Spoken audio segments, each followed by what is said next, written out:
Hi everyone, we are here in this video space to talk about leveling up with AI and using AI as an aid for you. As you can see, this little AI guy is here to help us. AI can seem scary sometimes, unfamiliar, and so in this space we're going to go back a little bit and talk about prompting.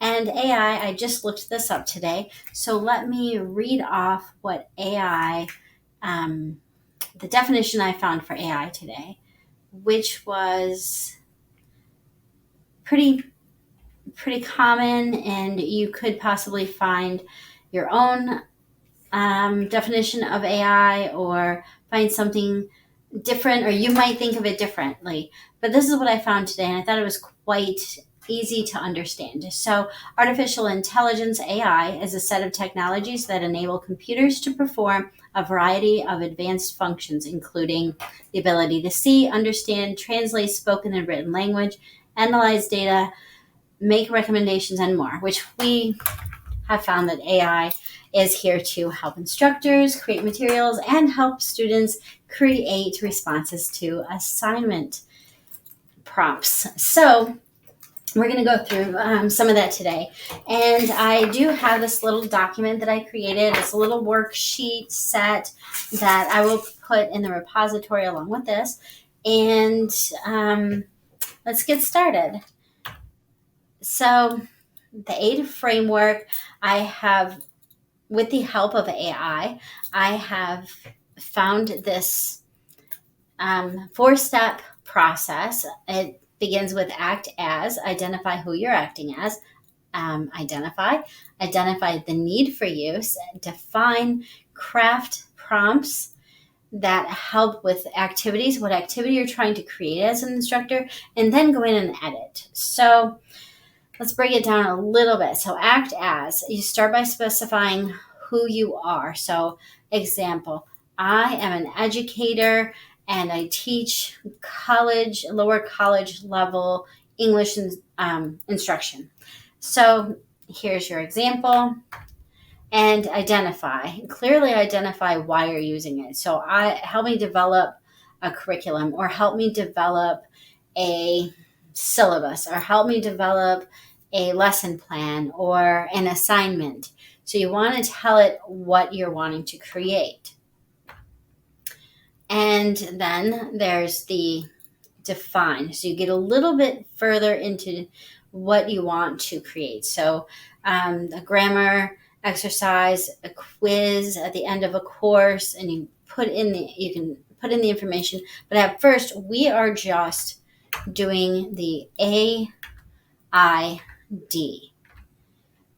And so if you look at this document while you're watching this video, you can go back, and the A I have in here, I have some examples. So in the act as, I have examples such as teacher, tutor, researcher, editor, and you can put that and you can say, AI, I'm acting as a teacher, but you would want to say what type of teacher, what age level students you're looking at, and maybe a little more nuances about you and what you're acting at in this role, so it can help you define this activity that you're wanting to create. So identify, that sheet has examples as writing an essay, creating an assignment, creating math problem, creating assessment, drafting a lesson plan, and I have in there to write your own. So in each of these, you might want to create your own and not necessarily use the samples. So define, the examples I have here are create a lesson plan with a focus on grammar exercises and a quiz at the end.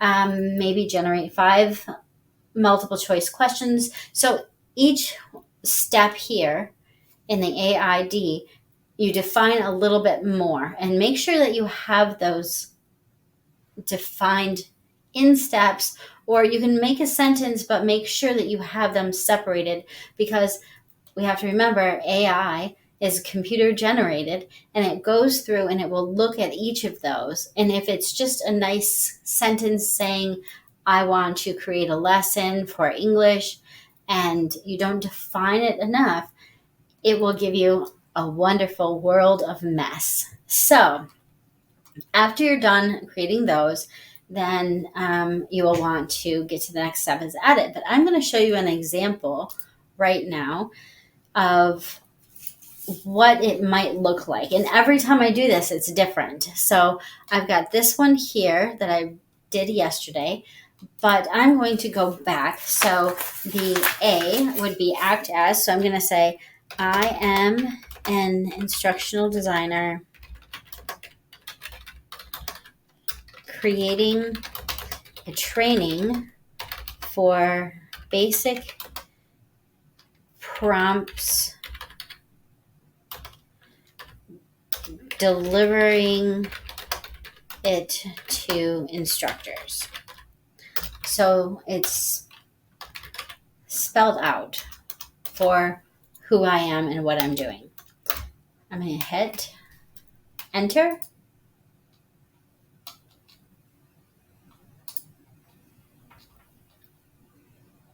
And it's not going anywhere, of course. Let me refresh here. I'm going to create a new one. For some reason, it paused. So there's my prompt. My memory is updated here. So this means that it's going to save who I am. If you don't want it to update, then you would say, do not update my memory. So, and it put it over here, training for basic prompts. It's a great idea. It gives me some information and some leading questions. So the next prompt that I'm going to create is identify. So I am looking to create an easy way to deliver a step-by-step process and would like to use the acronym. Don't worry, you don't have to spell anything correctly. Acronym AIDE, as I am sharing how AI can be an aid.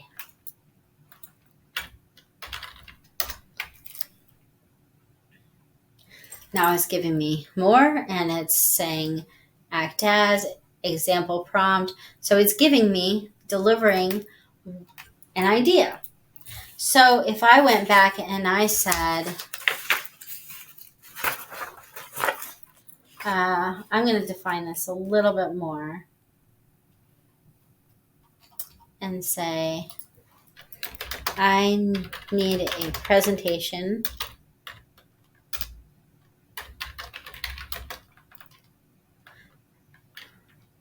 for delivering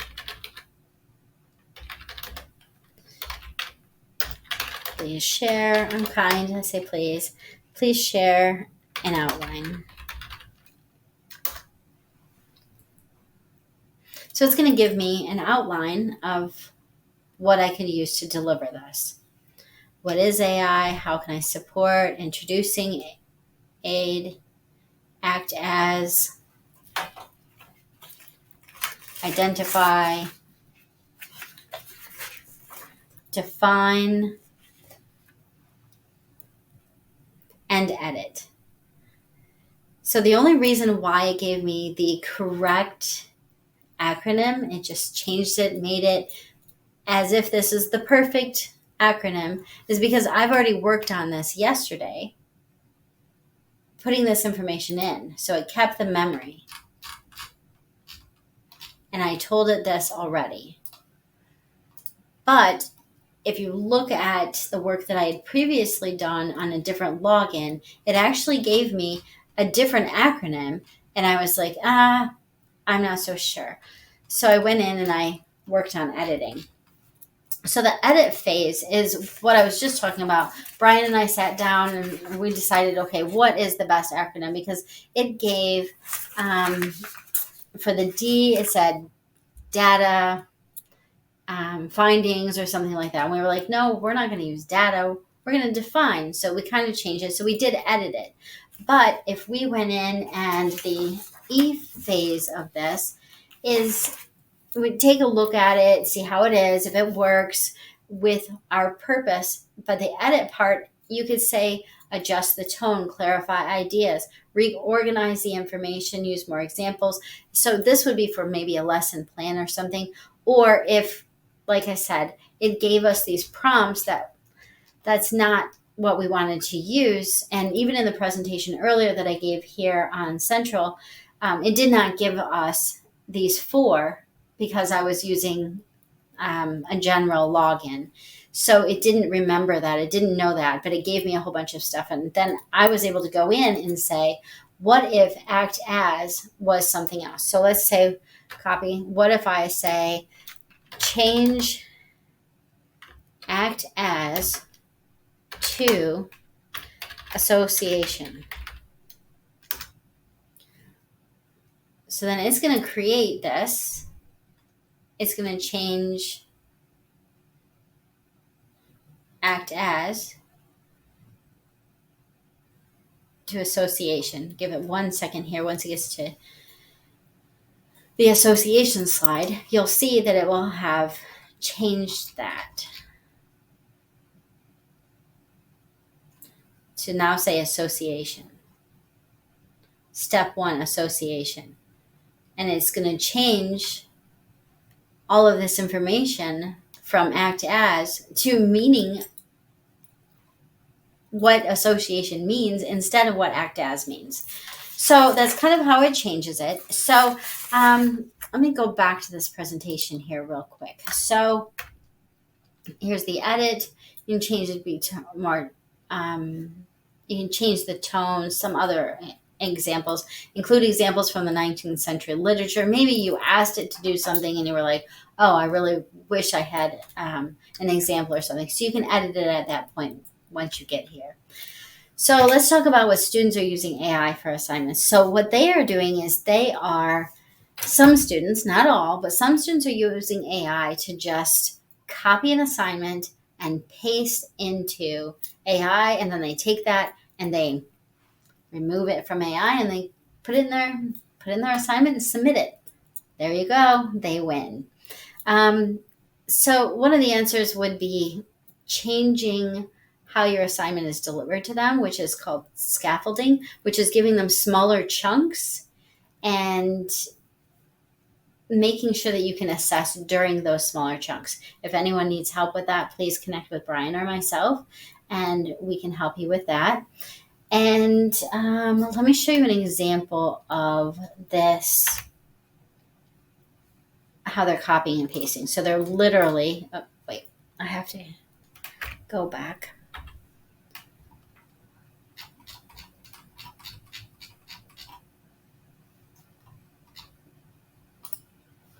So I'm going to grab this text, and I'm going to copy it, and I'm going to paste this. I'm going to put this in a new chat, and I'm going to say, do this assignment for me. And they just paste it in there, and all of a sudden they've got this wonderful assignment with 300 words that looks exactly as the assignment is requesting them to make it look. So there's some nuances that AI does produce for us to be able to identify if AI was used. And so there's in conclusion, that's here. However, sometimes there might be an M dash, which is like this dash here, but it's 3 times larger. It's called an M dash. Most students don't know how to use it, but AI uses it often. Some of the other phrases that are provided, we'll go to the next page. some of the common words and themes. So empower is a good one. Embark on a journey is a good one. Subordinating conjunctions like although, however, more so, firstly, secondly, you'll want to watch for those. Sometimes there's, this over exaggerated, like I'm in love with this idea, or I'm so ecstatic. And you look at your student, you're like, are you really ecstatic about doing this assignment or are you not? But AI might take it to the next level to make them look like they're so excited. So a couple items that students are doing is make sure to write this so an AI detector can not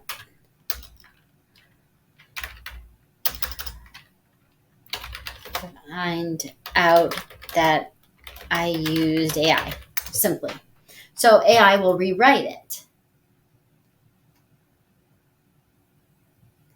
to rephrase, to make it so maybe an AI detector doesn't see it. Let's pull up a couple. So GPT-0 is one. I'm going to take this that is creating. See, it still has these conjunctions here. Still has them. So I'm going to put it in there and I'm going to say, let's detect this. Let's see if it detects it.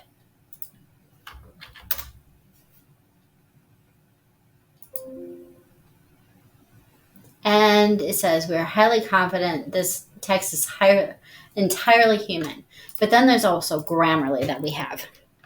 So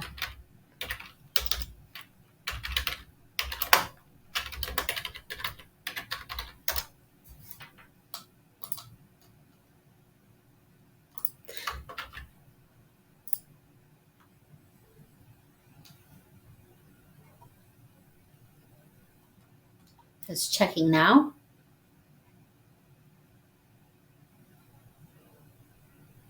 This says 72% of the text appears to be AI generated. So as you can see, these detection tools are not consistent, and you can use one to say one thing and another. So it's definitely not a wonderful way to figure out if students are using it or not. So you'll just have to look for these common themes.